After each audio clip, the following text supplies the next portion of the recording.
Olá, bem-vindos a mais um programa Arte da Guerra com o embaixador Francisco Seixas da Costa, que o programa gravado no dia, ou a seguir ao dia em que ficou a saber-se que vários candidatos democratas ganharam eleições estaduais nos Estados Unidos, com especial ênfase para Nova Iorque, onde um perigoso comunista e jihadista parece que ganhou as eleições, pelo menos nas palavras de Donald Trump. Como é que está a ver estas eleições e, embaixador, pergunto-lhe também se concorda com alguns analistas que dizem que esta é uma importante indicação para aquilo que pode vir a ser o futuro dos democratas, sendo que estas vitórias também indicam que os democratas, afinal, ainda existem. É verdade, o Partido Democrático nos últimos tempos não tinha dado grandes sinais de estar vivo e, digamos, de certa maneira, recupera alguma vitalidade, eh, atendendo também àquilo que é uma quebra de popularidade de Trump muito acentuada nas últimas semanas, ao que parece motivada também pela circunstância dos Estados Unidos ao nível da máquina administrativa viver no chamado shutdown, viver neste momento com a não aprovação do orçamento e a impossibilidade de mobilização de fundos que afetam vários serviços públicos. Convém dizer que isto não é. Há muitos funcionários públicos que não estão a receber, mas quando e se o que é normal acontecer, vier a haver um acordo, eles receberão retroativamente. A situação que se vive hoje nas lajes, por exemplo, é isso. Os funcionários portugueses que vivem nas lajes, que estão ligados à administração americana, não estão a receber, mas depois irão receber retroativamente. Mas, portanto, esta vitória deste jovem, 34 anos, socialista democrático, considerado comunista por parte de Trump, mas isso é normal, por parte da extrema-direita sempre considerou o socialismo uma espécie de comunismo. Em Portugal também, de vez em quando, esse tipo de discurso surge muito na linguagem de extrema-direita, nomeadamente na linguagem de extrema-direita nas redes sociais.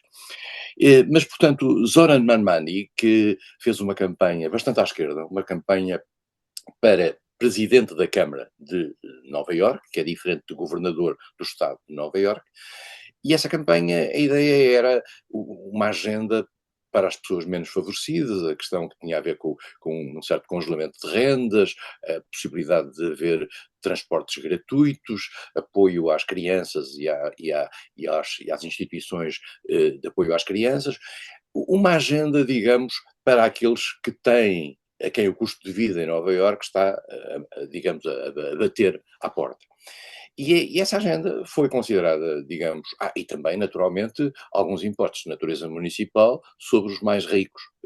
Isso alertou, porque Nova Iorque é a capital financeira do mundo e é a capital financeira, naturalmente, dos Estados Unidos também, e, portanto, naturalmente, a sua campanha foi altamente combatida pelos mais ricos. É muito interessante ver o mapa da votação em Manhattan, e em que o Upper East Side, eu devo dizer que eu vivi no Upper East Side e sei o que é o Upper East Side em Nova Iorque, foi aquele que votou 100%, quase 100%, contra este candidato, porque é onde vivem as famílias mais ricas, é onde estão algumas embaixadas, etc. E, portanto, foi muito claro, essa votação foi muito clara. E, portanto, ao mesmo tempo, esta eleição dá um sinal contra Trump, e Trump Que percebeu. talvez venha a boicotar tudo aquilo que o candidato que agora ganhou possa vir a querer colocar no terreno. Vai, porque o governo federal tem grandes meios para isso e, portanto, Trump não gosta deste candidato de maneira nenhuma, inclusivamente apoiou Cuomo, que era um candidato que ele detestava também no passado, mas que era melhor do que este, digamos, era assim uma espécie de o menos mau, e perdeu. E Trump perdeu isto, ele diz claramente o facto de ele não estar, o seu nome não estar nas listas fez perder os seus candidatos, e não perdeu os seus candidatos também são aqui. Perdeu um candidato na Virgínia, onde houve uma eleição para o governo do Estado, foi derrotado o candidato republicano e ganhou uma candidata democrática. ganhou também a candidata democrática em New Jersey, ao pé de Nova York, mas já era um governo anteriormente democrático. Portanto, dois Estados que mantêm, são 51, é preciso percebermos isso. Um, uma outra votação interessante, porque está ligada a uma figura que está emergente dentro do Partido Democrático, foi a votação na Califórnia, em que o governador da Califórnia, que é uma figura, eu diria, kennediana naquilo que projeta da imagem, da família, etc., muito anti-Trump, está a fazer o seu caminho e fez agora, conseguiu fazer aprovar uma lei que é para mudar o desenho das áreas de votação. Isso é uma lei que pode parecer estranho a alguns ouvidos europeus, a senhora Thatcher por acaso já fez isso em Londres aqui há uns anos, e é conhecida nos Estados Unidos, este tipo de leis, o chamado gerrymandering, que é uma agregação, é um redesenho das circunscrições por forma a que haja uma majoração de votos no partido de quem as propõe. Isto é uma coisa que parece um bocadinho obsceno, mas alguns Estados republicanos estão a fazer isto. Newsom, que é o governador da Califórnia, está a fazer isto ali.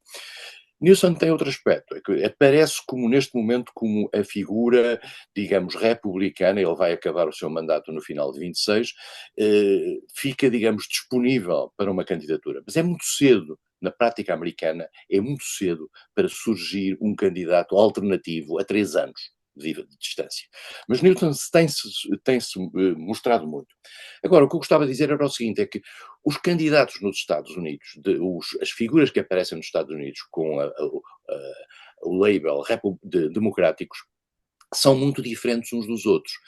Este candidato que ganhou em Nova Iorque, apoiado por Bernie Sanders, que é um senador, e por Alexandria Ocasio-Cortez, que é membro da Câmara dos Representantes, é a ala esquerda do partido.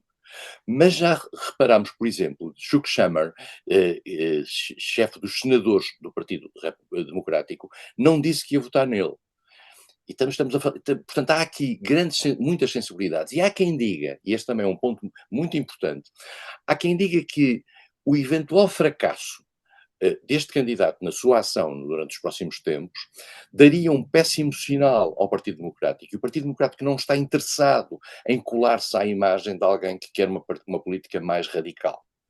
E, portanto, esta vitória podia ser uma espécie de uma vitória pírrica para o Partido Democrático. Vamos ver qual será o seu sucesso. As políticas deste candidato são, digamos, à esquerda, na lógica normal, e mais do que isso, deram inclusivamente, numa certa altura, um sinal de simpatia para com a Palestina. Curiosamente, tendo em atenção que Nova Iorque e a cidade de Nova Iorque são um local onde a comunidade judaica é mais forte. E, portanto, há aqui, digamos, um romper e um abanar, do sistema. Vamos ver o que é que vai acontecer daqui até um ano. Daqui a um ano é que vamos ter verdadeiramente o grande teste. Nesta altura, é a segunda, como é que é? Da terça-feira.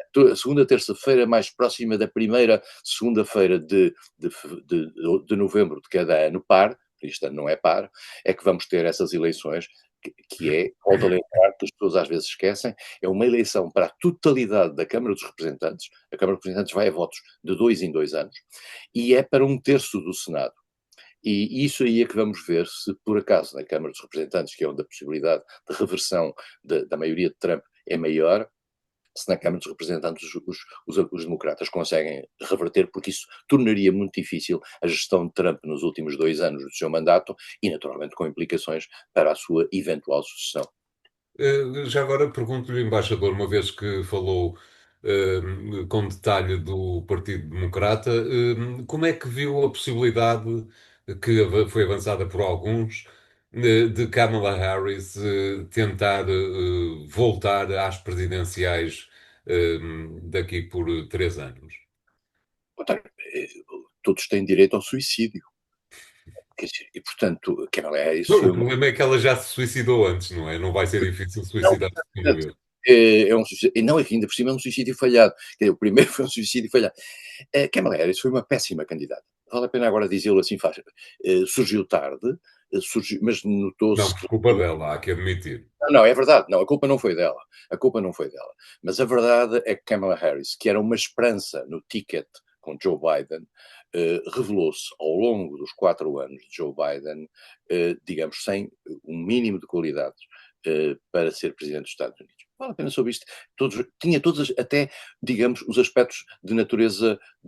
Era mulher, era de cor, tinha todas as dimensões para isso, mas ela mostrou em vários momentos que não tinha capacidade para fazer uma luta.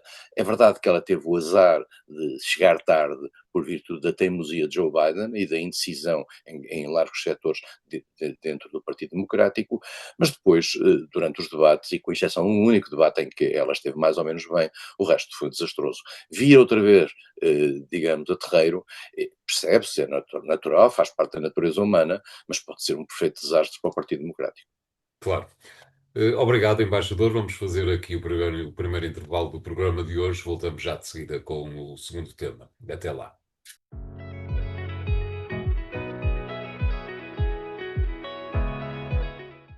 Bem-vindos à segunda parte de A Arte da Guerra. Desta vez, embaixador, para lhe pedir que comente aquele estranho acontecimento que sucedeu no Brasil, onde tropas da cidade irromperam por uma favela que aparentemente seria local de tráfico de droga. Aparentemente não é o caso, provavelmente é mesmo isso assim que acontecia, mas numa ação que resultou em mais de uma centena de mortos e que parece-me que é o que há a salientar, o governo federal não apoiou. Como é que viu toda esta enorme confusão que ali aconteceu, embaixador? António, o Brasil, e em particular o Rio de Janeiro, mas também setores de São Paulo e outras cidades onde a questão se coloca, Recife, Belém, e outros estados, e aos estados do Nordeste, e outros estados do Nordeste, vive numa emergência securitária. E essa emergência securitária tem a ver com a questão da droga e tem a questão dos gangues e do tráfico de droga e dos assaltos e da situação de insegurança grande. Todos nós conhecemos pessoas que vão ao Rio de Janeiro e vêm de lá de cabelos arrepiados por virtude da dificuldade que é de, inclusivamente, encontrar uma geografia de circulação que permita fugir a isto. Portanto, isto é uma situação dramática que o Brasil vive há muitos anos, tem a ver com, digamos, com a geografia social e com a orografia social até da cidade do Rio. Os gangues vivem um pouco acobertados dentro das favelas. As favelas, por outro lado, têm uma cumplicidade com eles que muitas vezes é forçada pela violência por uma certa pressão, e há, digamos, isto é uma realidade muito clara. As políticas têm variado, alguns mais radicais, outros menos radicais. Isto que aconteceu agora foi uma operação que, vale a pena dizer, 55% da população do Brasil está de acordo, 62% da população do Rio está de acordo. Portanto, isto é uma operação de violência, é aquilo que se chama extrajudicial killings, em linguagem internacional disto. Portanto, eles não foram, não foi preso ninguém, foram mortos, pura e simplesmente, foram com C colocados junto da mata e foram liquidados. E são cento e tal pessoas. E, portanto, sem julgamento, sem nada. Para aquilo que é um sentimento securitário primário, eu chamo-lhe assim com um P grande, foi uma excelente ação. Para quem tem da justiça uma outra leitura, isto é, a necessidade de prender as pessoas, de julgar as pessoas, etc., as coisas são diferentes. Isto é como a história dos barcos que saem da Venezuela, supostamente carregados de droga, e que os Estados Unidos liquidam todas as pessoas que lá vão. Independentemente de provarem ou não provarem que leva droga ou não leva droga, faz-se isso por uma questão securitária. E, portanto, no Brasil esta pulsão securitária existe, no Rio existe, a maioria da população está de acordo com ela, o que não é um grande sintoma de sanidade democrática. Vamos ser claros. Apesar de tudo, nós vivemos em estados, nós sabemos que há zonas de Lisboa e da periferia de Lisboa onde se acolitam marginais, mas não vamos lá com uma ação de liquidação generalizada das zonas onde suspeitamos que acolitam-se marginais. Digamos, as sociedades vivem debaixo de uma legalidade. E é esse o problema que se colocou ao governo central brasileiro, e vale a pena lembrar aqui uma coisa que as pessoas não sabem, mas a segurança pública no Brasil é da responsabilidade dos Estados, não é da responsabilidade do governo federal. O governo federal tem uma certa. Pode mobilizar forças a pedido dos Estados, não o fez para esta operação. Vale a pena dizer, esta operação não tem contribuição do governo federal. E, portanto, estamos numa fase, num tempo em que o próprio governo federal, e o Brasil é um país que, de certa maneira, quer dar de si mesmo uma imagem internacional de uma sociedade organizada, em que há uma prevalência da lei sobre a barbárie, e Lula, no fundo, seria a cara disso. Houve aqui um embaraço grande por parte de Lula e do governo relativamente a esta matéria. Isso ficou extremamente claro. Lula, por um lado, pressente que na maioria da opinião pública até gostou disto, como gosta das atitudes muito radicais, independentemente da lei, quando dá jeito, mas por outro lado pressente que a própria credibilidade internacional do Brasil como um país democrático ficou em causa com isto. E, portanto, o discurso é um E ao discurso. não apoiar, peço desculpa por interromper, embaixador, ao não apoiar à partida esta ação, Lula também dá sinal de que sabia que isto iria acontecer. Não necessariamente, porque isto, eu não sei se eles foram apanhados de surpresa ou não, mas a verdade não devem ter sido, pela simples razão de que houve uma conversa com a Polícia Federal, em que a Polícia Federal, segundo um relato que eu li do diretor da Polícia Federal, disse que não havia condições para fazer uma operação em que a Polícia Federal pudesse estar envolvida e, portanto, eles foram à sua própria conta e risco. Isto, no fundo, criou um grande apoio dos governadores mais à direita, mais próximos do bolsonarismo, à volta do governador do Rio. Houve uma reunião de 6 governadores, ou de 7, com o governador do Rio, a apoiá-lo nesta matéria, entre os quais, curiosamente, candidatos à presidência da República pela direita no futuro. Eu acho que o Bolsonaro, neste momento, já praticamente perdeu as esperanças, mas há várias pessoas que estão a tentar, digamos, ir buscar o facho, a expressão é boa, para ir buscar o facho da luta da direita brasileira. E, portanto, aí quer o governador de São Paulo, Tarcísio, quer o governador de Minas Gerais, Zema, surgiram a terreiro a apoiar esta ação. E, portanto, há aqui uma. Agora, António, perceba uma coisa: Lula é candidato, ou anunciou já ir ser candidato nas eleições do próximo ano. E, portanto, um país em turbulência é um país que não interessa a alguém que quer dar um sentimento de continuidade e até de uma certa acalmia. E Lula, vale a pena lembrar uma coisa, teve um aspecto positivo para a sua gestão com este diálogo com os Estados Unidos. O facto dos Estados Unidos terem provocado o Brasil com o chamado tarifaço, com as tarifas fortes, o facto de Lula ter falado, entretanto, com Trump e estar aberto um canal de algum diálogo, fez com que Lula ganhasse muitos pontos na opinião pública. Isto foi muito claro nas sondagens nos últimos 2 meses. E isto agora, de certa maneira, desequilibra as coisas. Lula agora tem, esta semana, precisamente, a COP30, a reunião feita em Belém do Pará para as questões da natureza climática, em que o Brasil quer ter um papel mundial, mas para isso, digamos, uma desregulação securitária numa cidade como o Rio, que é uma montra, no fundo, do Brasil, não é o melhor que lhe pode ter acontecido. Claro. De qualquer maneira, embaixador, esta questão envolve outras dimensões, nomeadamente a capacidade, segundo dizem, a capacidade de a marginalidade brasileira exportar as suas forças, nomeadamente para Portugal. Parece-lhe que uma ação destas vai conseguir reter esta capacidade exportadora? Não, os grupos criminosos brasileiros, e que são vários, o Comando Vermelho, o primeiro Comando da Capital, etc., sabe-se que têm uma ação internacional, e mais do que isso, tem uma ação internacional conjugada, quer na América Latina, em particular na América do Sul, quer com extensões. E julgo que aqui em Portugal as nossas autoridades estão atentas a isso e à circunstância de muita dessa criminalidade já ter sido exportada. Porque não vale a pena ter a mais pequena dúvida. Perante uma comunidade tão grande como é a comunidade brasileira em Portugal, e eu sou daqueles que gosto de ver os brasileiros em Portugal, é natural que no meio disso tudo apareça também criminalidade. Se depois essa criminalidade se liga à criminalidade portuguesa, ou tem ações próprias, etc., já é outra questão. Agora, é natural que eu não acredito que este tipo de ações seja capaz de cortar radicalmente, digamos, a cúpula deste tipo de criminalidade.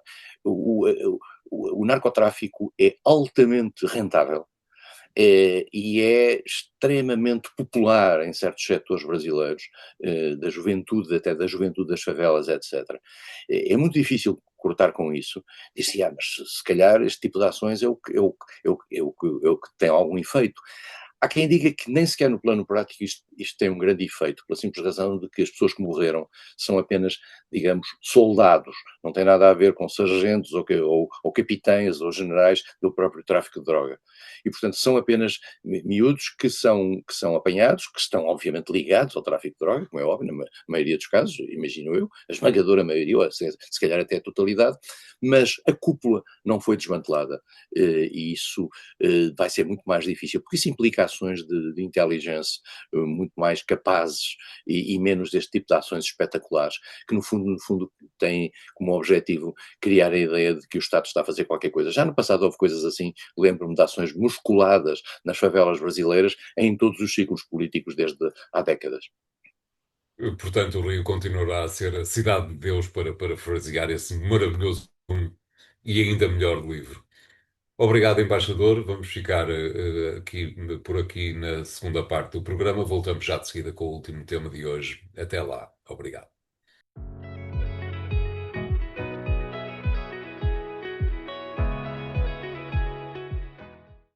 Bem-vindos à terceira parte da Arte da Guerra. Desta vez, embaixador, para lhe pedir que comente o facto de a República Checa parecer ser o próximo país da União Europeia a rumar para os braços da extrema-direita. O milionário que ganhou as eleições aparentemente está a conseguir formar um governo nessa área política e, portanto, é mais um antes do seguinte, não é? Pois, o que aconteceu na República Checa, um pouco surpreendentemente, a eleição já tinha dado a vitória de Andrej Babis à frente de um partido que os partidos, aliás, na República Checa, notam bem o, o caráter menos ideológico e quase propagandístico das coisas. O partido que ganhou na República Checa chama-se Partido da Ação dos Cidadãos Insatisfeitos. E, portanto, ganhou sem maioria absoluta, e para conseguir essa maioria absoluta fez uma aliança com dois outros partidos. E os dois outros partidos têm os seguintes nomes. Chama-se o Partido das Nações Soberanas da Europa, que já indicia uma atitude anti-europeia, e o Partido dos Motoristas. Portanto, estes dois partidos juntos com, Quase com faz lembrar o Brasil, não é, embaixador? Com o quase, Partido dos Vaqueiros, ou lá como é que aquilo é. é, eu não consigo traduzir, o partido chama-se de Drivers for Themselves, ou assim uma coisa. É um partido estranho, cuja dinâmica interna se vai saber daqui a dias. E a lógica desta coligação qual é? Em primeiro lugar, é uma perspectiva mais nacionalista, e uma ideia digamos, a República Checa para os checos, que é no fundo o que está a acontecer um bocadinho em vários setores europeus. Depois a ideia, este aspecto é importante, de recusar qualquer caminho para a República Checa aderir ao euro. E, portanto, manter a coroa checa e não querer ir para o euro. Depois há um conjunto há uma coligação de posições anti-meio ambiente. E, portanto, os três partidos concordam que é necessário regredir ou andar para trás, já aqui falámos disso, na Europa em matéria de compromissos ambientais, tendo em atenção que isso desfavorece a competitividade da economia. Estamos aqui com um outro terreno, que é um terreno que está na moda, de certa maneira, na Europa, que é a regressão em matéria ambiental, que, aliás, afeta alguns partidos mais moderados.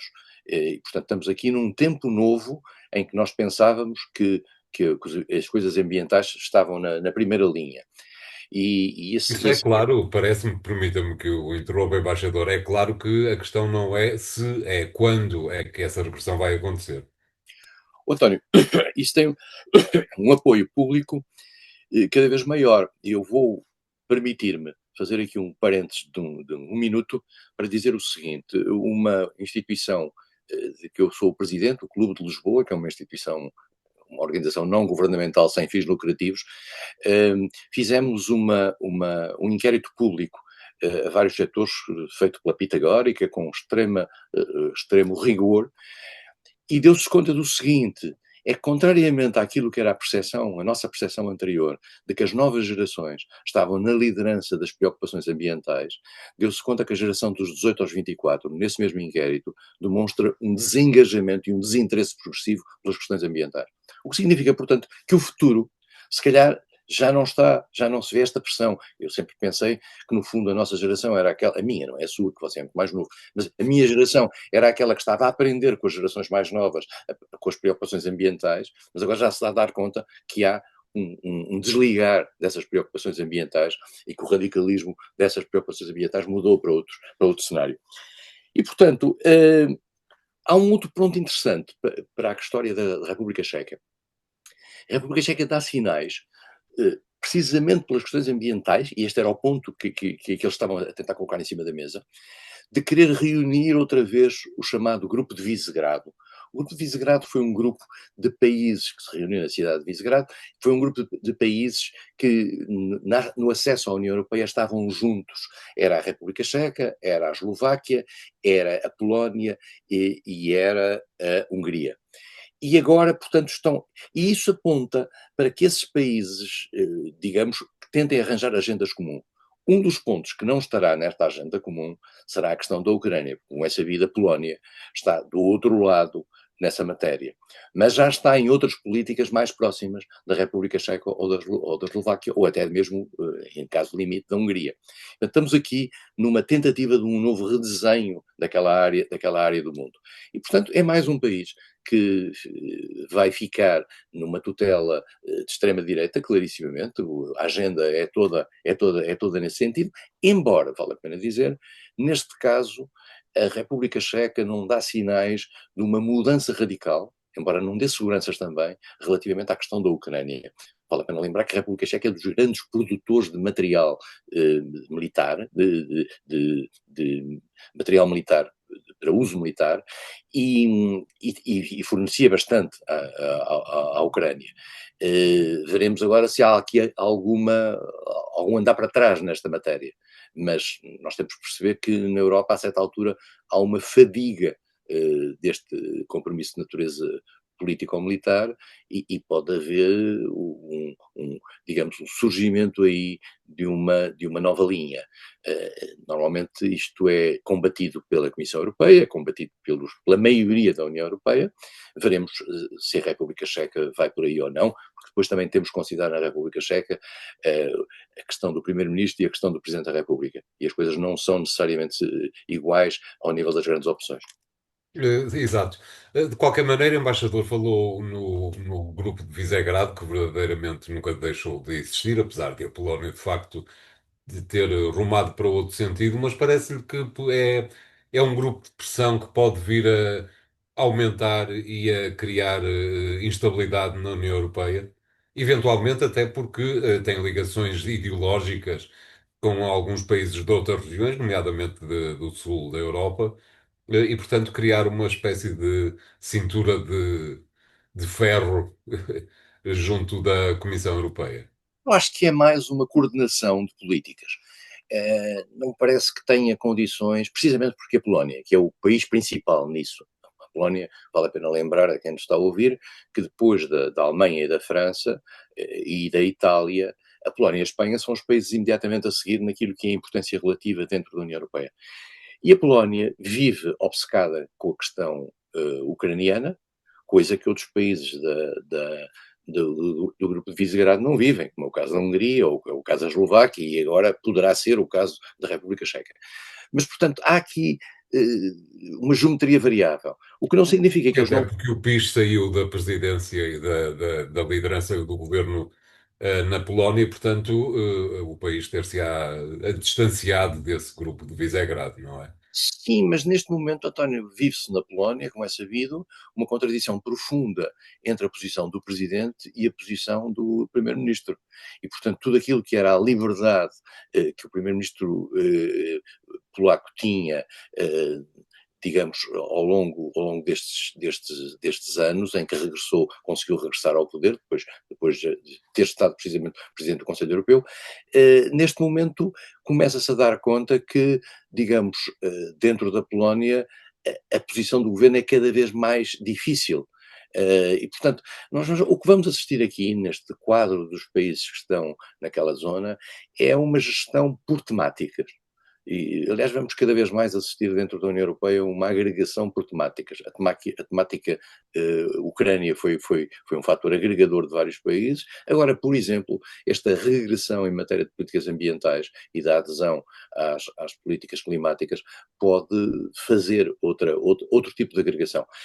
Aliás, isto foi muito evidente, António, naquilo que vai ser a posição europeia a apresentar à COP 30 em Belém, em que o documento da União Europeia, ao que me dizem, é extremamente recuado relativamente a uma agenda ambiciosa, particularmente uma agenda titulada pela União Europeia, que no passado era um dos grandes promotores das causas climáticas à escala global. O facto de agora o próprio documento da União Europeia ser um pouco ambíguo traduz de facto essa dificuldade de avançar nesta área. Já aqui falamos também que dentro do Parlamento Europeu há hoje largos setores que estão muito mais interessados em aproveitar aquilo que é o desmantelamento das políticas ambientais por razões de competitividade económica do que manter essa agenda ambiciosa e, portanto, são aqueles que, como costumamos dizer, que se preocupam mais com o fim do mês do que com o fim do mundo. E vamos ver o que é que isto vai dar.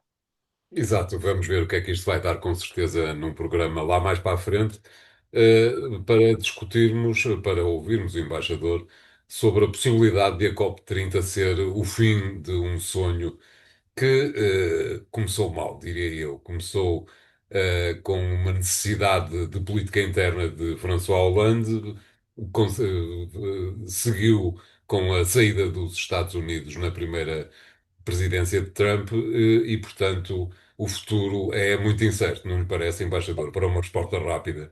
É incerto e vou-lhe dizer uma coisa, é extremamente perigoso.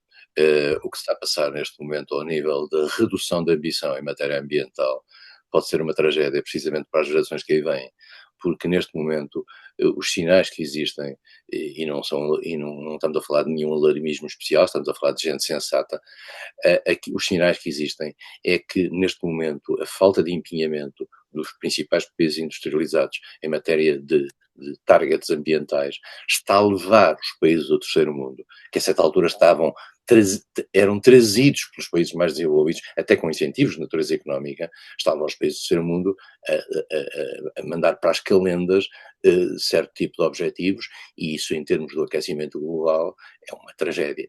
Dito Claro. isto, vale a pena lembrar que neste momento, por exemplo, ao nível dos Estados Unidos, que como o António disse, saíram do Acordo de Paris, ao nível dos Estados Unidos, há uma prevalência, quer nas questões climáticas, quer nas questões de saúde, etc., de uma agenda anticientífica, e que acha que esta coisa do aquecimento global é uma coisa sem pés nem cabeça e é um exagero e estamos E já há aqui em Portugal quem diga, quem tenha este discurso. E este discurso, a continuar, os números, volto a dizer, ditos por gente sensata e não extremista, são uma tragédia para o futuro da humanidade. Claro. Obrigado, embaixador. O programa fica hoje por aqui. Continuem a seguir-nos nos sites, no site do Jornal Económico e nas redes sociais do grupo. Obrigado e até para a semana.